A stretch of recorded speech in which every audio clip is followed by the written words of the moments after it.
99, 149, 199 వినడానికి చాలా చిన్న నంబర్స్లా ఉన్నాయి కదూ. జస్ట్ ఓ కాఫీ తాగేనంతే ఖర్చు అంతే.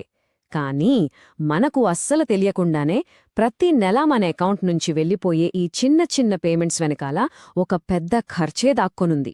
సో ఈరోజు మనం ఈ సబ్స్క్రిప్షన్ కల్చర్ మన డబ్బుని ఎంత సైలెంట్గా ఖాళీ చేస్తుందో చూసేద్దాం. అయితే అసలు పాయింట్ ఏంటంటే, ఈ సబ్స్క్రిప్షన్ కల్చర్ మన డబ్బుని ఎలా తినేస్తోంది? ఇదే మనందరి మదిలో మెదిలే ప్రశ్న. రండి దీనికి సమాధానం వెతికే ప్రయత్నం చేద్దాం. సరే, మొదటగా చూద్దాం ఈ 99 రూపాయల ఇల్యూజన్ ఏంటో. ఈ చిన్న నంబర్సు వెనుక ఉన్న అసలు మ్యాజిక్ ఏంటో ఇప్పుడు తెలుసుకుందాం. 99 రూపాయలు ఏముందిలే, మహా అయితే ఒక్క కాఫీ ఖర్చు. పెద్దగా ఆలోచించకుండానే వెంటనే సైనప్ బటన్ నొక్కేస్తాం. ఆ తర్వాత 149. ఇది కూడా మరీ అంత పెద్ద అమౌంటేం కాదులే అనిపిస్తుంది. ఇక 199. చూసారా, ఇలా ఒక్కొక్కటిగా చూసినప్పుడు ఈ నంబర్స్ ఏవీ మన బ్రెయిన్లో అలారం మోగించవు. మన బడ్జెట్ను పెద్దగా డిస్టర్బ్ చేస్తున్నట్టు అస్సలనిపించదు. కానీ అస్సలు కథ ఇక్కడే మొదలవుతుంది. ఇదే అస్సలు పాయింట్. ఈ చిన్న చిన్న అమౌంట్స్ అన్నీ కలిసి మనకు తెలియకుండానే మన అకౌంట్ను ఖాళీ చేస్తుంటాయి.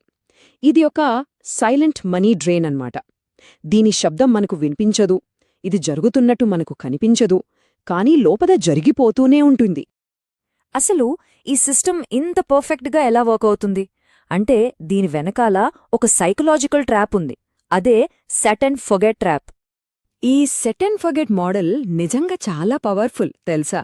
ఎందుకంటే మనం ప్రతి నెల ఇది కొనాలా వద్దా అని ఆలోచించాల్సిన పనే లేదు. ఒక్కసారి సెటప్ చేశామా అంతే, ఆటో డెబిట్ అయిపోతూ ఉంటుంది.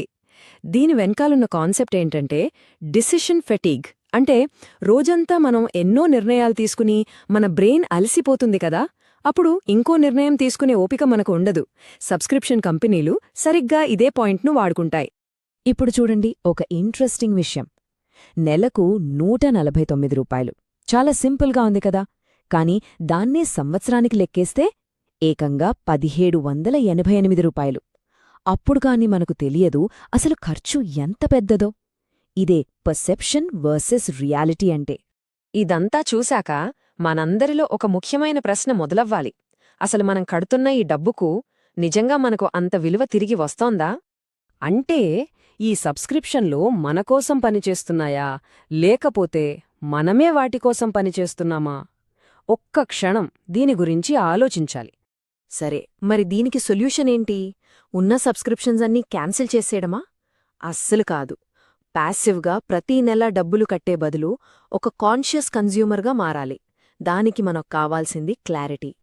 ఈ క్లారిటీ తెచ్చుకోటానికి ఒక సింపుల్ 3 స్టెప్ టూల్ కిట్ ఉంది, చూద్దామా?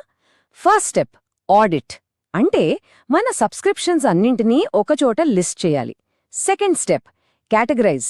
వాటన్నింటినీ కొన్ని గ్రూపులుగా విడగొట్టాలి.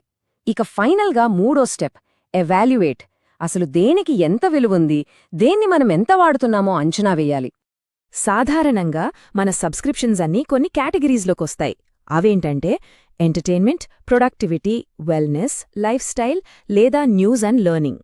ఇలా మనం వాటిని విడదీసి చూసినప్పుడే మన డబ్బు అసలు ఎక్కడికి పోతోందో ఒక క్లియర్ పిక్చర్ వస్తుంది. సరే, వెళ్లే ముందు ఒక పవర్ఫుల్ ప్రశ్న. ఈరోజే మన లిస్ట్ నుంచి ఒకే ఒక సబ్స్క్రిప్షన్ను తీసేస్తే మన లైఫ్లో 0 ఇంపాక్ట్ ఉండేది ఏది? ఆలోచించండి.